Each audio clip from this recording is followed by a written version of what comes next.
Los expertos en automoción aseguran que este coche marca un antes y un después, que ha hecho historia. Es el primer coche autónomo y el lunes rodaba por primera vez por las carreteras españolas. Es un vehículo firmado por PSA, Peugeot, Citroën y cuenta con inteligencia hecha en Galicia. El lunes hacía el recorrido Vigo-Madrid, casi 600 kilómetros que atravesaron los centros de producción gallego y madrileño. El presidente de la Xunta realizaba un pequeño tramo a bordo de este vehículo y en la capital lo recibía la vicepresidenta del Gobierno, Soraya Sáenz de Santamaría. Este primer viaje por España ha llamado la atención de la industria, pero también de los usuarios.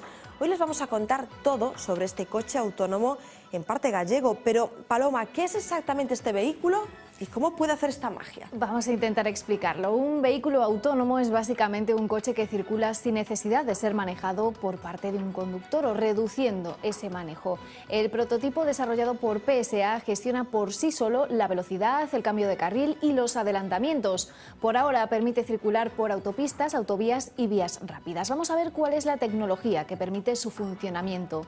Para que el coche pueda realizar un determinado recorrido debe conocerlo. Por eso los ingenieros cartografían en 3 dimensiones el trayecto. Todos esos datos se introducen en un GPS avanzado que lleva el vehículo. Localiza el coche con alta precisión, le permite seguir el recorrido marcado y también determina los límites de velocidad en cada momento. El vehículo incorpora también todo un sistema de sensores, radares y cámaras que radiografían el contexto en el que se mueve. Hay radares traseros y delanteros que recogen los datos de la distancia y velocidad del resto de vehículos. Las cámaras completan la información de los radares, captando la posición de otros coches, peatones u obstáculos. En conjunto, estos sistemas consiguen recrear los 360 grados del entorno del coche, aportando información sobre todo lo que le rodea, elementos estáticos como las líneas de la calzada o los paneles, pero también dinámicos como los peatones u otros vehículos. Toda esa información se procesa en la llamada centralita de guiado, es la que decide conforme a esos datos acelerar, frenar, girar o adelantar. Se supone que en esta situación el conductor no tiene que actuar ni sobre los pedales ni sobre el volante, pero el prototipo de PSA permite que el conductor retome el control del vehículo cuando él quiera. Para eso incluye un sensor que detecta las manos en el volante, una cámara para el seguimiento del conductor y la llamada interfaz hombre-máquina, con la que el conductor se puede comunicar con el coche y que ha sido desarrollada en colaboración con el Centro Tecnológico de Automoción de Galicia.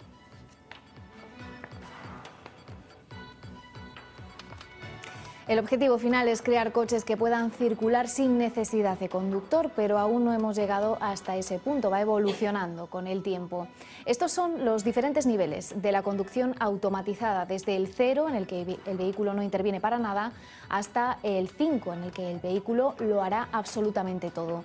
La tecnología presentada esta semana por PSA en forma de prototipo se sitúa entre los niveles 2 y 3, llamados hands-off y eyes-off, que lo podemos traducir como sin manos y sin ojos. El conductor puede dejar de pilotar temporalmente, no tiene que estar controlando todo el tiempo, pero debe estar en posición de tomar esos controles. El siguiente paso sería ya el mind-off, que lo podemos traducir como sin pensar. El sistema se haría cargo de todo en un determinado y pautado caso de uso, por ejemplo en vías rápidas. Todavía está en fase de laboratorio, pero pronto estas funciones de conducción automatizada empezarán a comercializarse. Estarán al alcance de quien quiera o quien pueda pagarlas, porque del precio nada se sabe. PSA las empezará a sacar al mercado en el año 2018.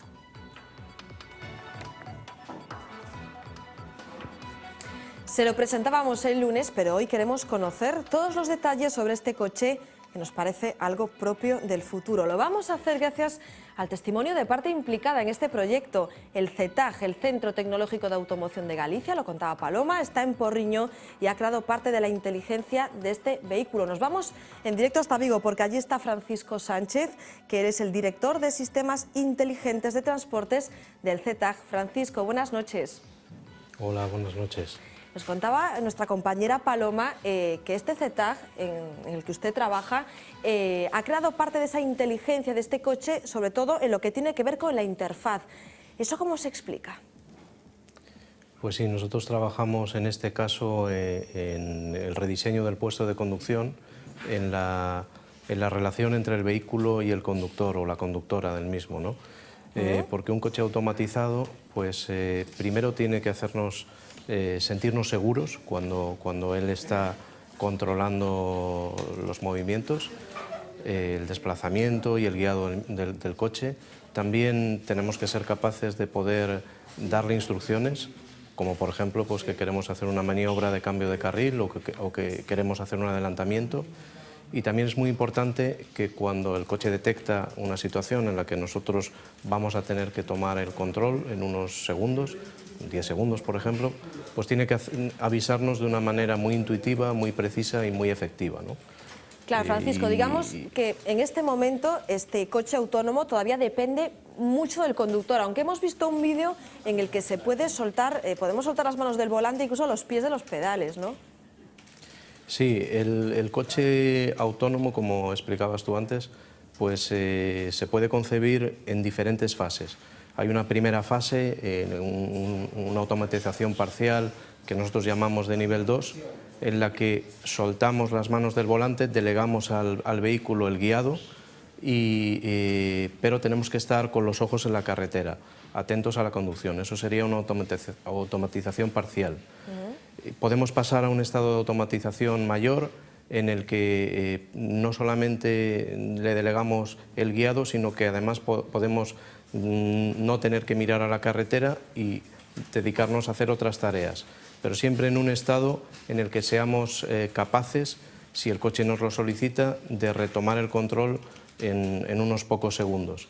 Y finalmente pues, habría un estado de automatización alta en el que ya podemos desconectar la mente, desconectarnos de la conducción ya por largos periodos de tiempo. Y ese es un camino que hay que recorrer paso a paso, de manera racional y aprendiendo en cada uno de los pasos. Claro, para ese tramo final en el que yo me imagino ya leyendo un periódico y totalmente despreocupada dentro de mi coche, ¿cuántos años crees que pueden pasar? Pues esto lo vamos a ver en el horizonte, ya bien entrado el horizonte 2020. Los sistemas de nivel 2 que antes comentábamos, pues eso sí que lo vamos a ver en esta década. En nivel 3, pues ya hablamos de comienzos del año 2020 y el nivel 4 es en el que pues ya puedes leer un periódico, ver una película. Quizás necesitamos un poquito más de tiempo, pero sin duda en la próxima década tendremos vehículos donde podremos disfrutar de estas funcionalidades. Claro, Francisco, la pregunta general a día de hoy, después de esta presentación de lunes en el que hemos visto más realidad de este coche autónomo, es ¿hasta qué punto son seguros? ¿Se va a poder fiar el conductor 100% de que su coche les salve de cualquier circunstancia? Sí, para ello pues, este tipo de vehículos incorporan sensores redundantes, diferentes sensores, utilizan cámaras que permiten ver las líneas del carril, que permiten detectar otros vehículos, detectar señales de tráfico, pero también llevan radares o llevan sensores láser, de tal manera que tengamos una redundancia de la percepción del entorno por que se desplaza el vehículo y podamos, por tanto, desarrollar algoritmos muy seguros. Los coches automatizados, precisamente una de sus grandes ventajas es que van a mejorar la seguridad. El error humano está presente en el 80-90% de los accidentes. Un coche automatizado va a ser mucho más seguro que un coche conducido convencionalmente. Seguro, Francisco, que usted ha leído esos artículos que circulan por todos los lados sobre ética, incluso relacionada con la tecnología, que dicen, si vamos en un coche autónomo y cruza una persona por delante, ¿qué va a decidir hacer ese coche? ¿Atropellar a la persona o lanzarnos hacia la mediana, por poner un ejemplo? ¿Poner al conductor en una situación de peligro? ¿Cree usted que va a tirar, la tecnología nos va a llevar a que el coche autónomo tire más por el conductor o por lo que pasa alrededor? ¿O no es posible esto? Bueno, como comentaba al principio, la introducción de la conducción automatizada tiene que hacerse, y los escenarios en los que se introduce, tiene que hacerse de manera gradual y de manera progresiva y con mucho sentido común y mucha racionalidad. Hoy en día, pues un coche automatizado va a ser muy útil en los próximos años, pues en situaciones de atasco, va a ser muy útil pues, cuando queremos aparcar o cuando estamos desplazándonos en viajes largos, por autopistas o autovías. Este tipo de escenarios que tú comentabas son escenarios más urbanos y efectivamente para poder tener coches autónomos En ciudades seguramente necesitamos más tiempo y desarrollar más la tecnología y reflexionar sobre este tipo de preguntas tan interesantes que haces y que verdaderamente pues hay que consensuar soluciones razonables entre todos. Llegará ese momento de hablar de eso. Francisco, una de las cosas de las que se ha hablado en los últimos días es que llegará un momento en el que imaginemos que todos los coches que circulan por nuestras carreteras son autónomos, se van a comunicar entre ellos, ¿no? Entiendo que para establecer distancias, peligros, ¿esto es así? Sí, efectivamente. Una de las grandes oportunidades que hay para mejorar el coche automatizado y autónomo es que no sea, digamos, tímido, que sea un vehículo que se comunica con otros vehículos y que se comunica con la carretera. Y eso ofrece un potencial inmenso para mejorar el funcionamiento de estos vehículos y para hacer, desde un punto de vista individual y desde un punto de vista global, la conducción automatizada mucho más óptima. Yo no sé si a día de hoy que nuestros coches ya tengan sistemas como el control de velocidad, incluso que los últimos ya tengan un sistema que aparcan solos. ¿Es el comienzo de este camino hasta llegar al coche autónomo? Sí, es la base tecnológica fundamental que nos permite, como un paso más, introducir la automatización. De hecho, la mayoría de los sensores necesarios para la conducción automatizada ya empiezan a estar presentes en nuestros vehículos, porque tenemos sistemas de frenada de emergencia, tenemos sistemas que nos ayudan a detectar el ángulo muerto, sensores que nos avisan pues, de los límites de velocidad, y esa es la base tecnológica que, añadiéndole pues, un poco más de software y tal vez algún sensor más para tener esa redundancia, nos permite tener el vehículo automatizado. Francisco, yo no sé si ese famosísimo coche que ha puesto a rodar Google por Estados Unidos es el padre de este coche autónomo que hemos visto rodar el lunes. ¿Van muy por delante en Estados Unidos? No, no van por delante de Europa. En el caso de Google, pues ellos han empezado por el final, el coche automatizado o totalmente autónomo, nivel 5, que no le hace falta conductor. Pero la industria de automoción piensa que el desarrollo tiene que hacerse de manera progresiva y de manera racional. Y pensamos que hay que ir al nivel 2, al nivel 3, aprender de todas esas experiencias, pasar al nivel 4 y en entornos muy concretos y muy determinados sí que podemos pensar en un vehículo nivel 5. Por ejemplo, pues un automóvil que aparca solo en un aparcamiento, pues es un automóvil sin conductor, sería un concepto nivel 5. Pero creemos que en escenarios generales el progreso tiene que ser paso a paso. Claro, yo me imagino una situación en la que yo llegue a tener un coche autónomo ya en esa fase ultra desarrollada. Para sacarle todo el rendimiento, ¿tendrían que ser todos los coches que me rodean por la carretera autónomos? ¿Puede convivir al 100% esa tecnología con un tráfico normal? Va a convivir, la tecnología automatizada va a convivir en los próximos años con conducción convencional. Eso es lo que realmente va a pasar.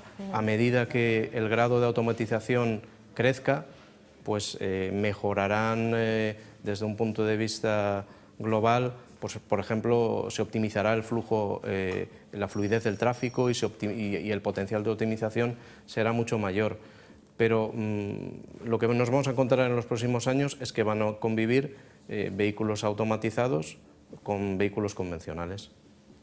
Francisco, ¿vamos a poder presumir en el futuro de que estos coches autónomos tienen el sello gallego? ¿Va a seguir el CETAG implicado en desarrollos futuros, en este tipo de proyectos? Por supuesto, en CETAG hace ya más de 10 años que apostamos como un campo singular en el que especializarnos por la electrónica y los sistemas inteligentes, los vehículos inteligentes. En el año 2014 inauguramos un nuevo centro dedicado precisamente a todas estas temáticas.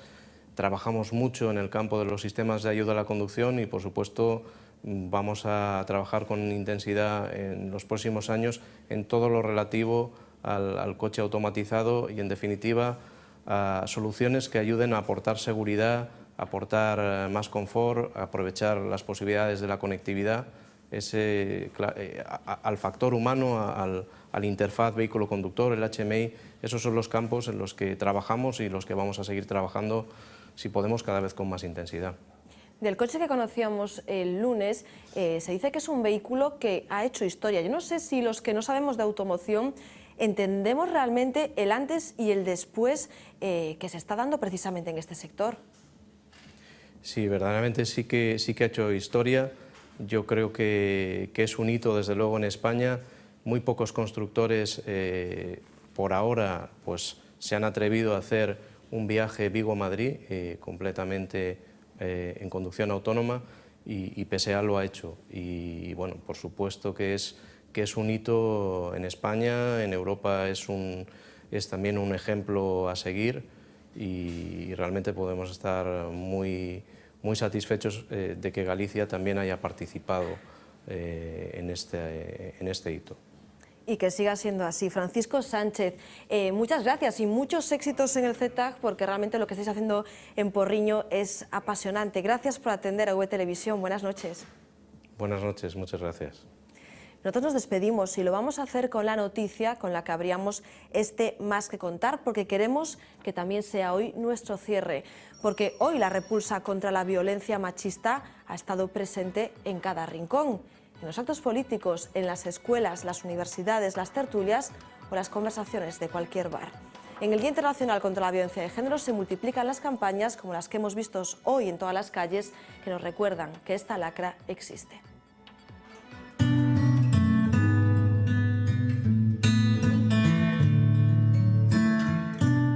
Que existe y que además aumenta y que todos somos responsables de que se frene, tomando conciencia del problema, apoyando a quien lo tiene y luchando por los recursos necesarios para que quienes la han sufrido puedan salir adelante.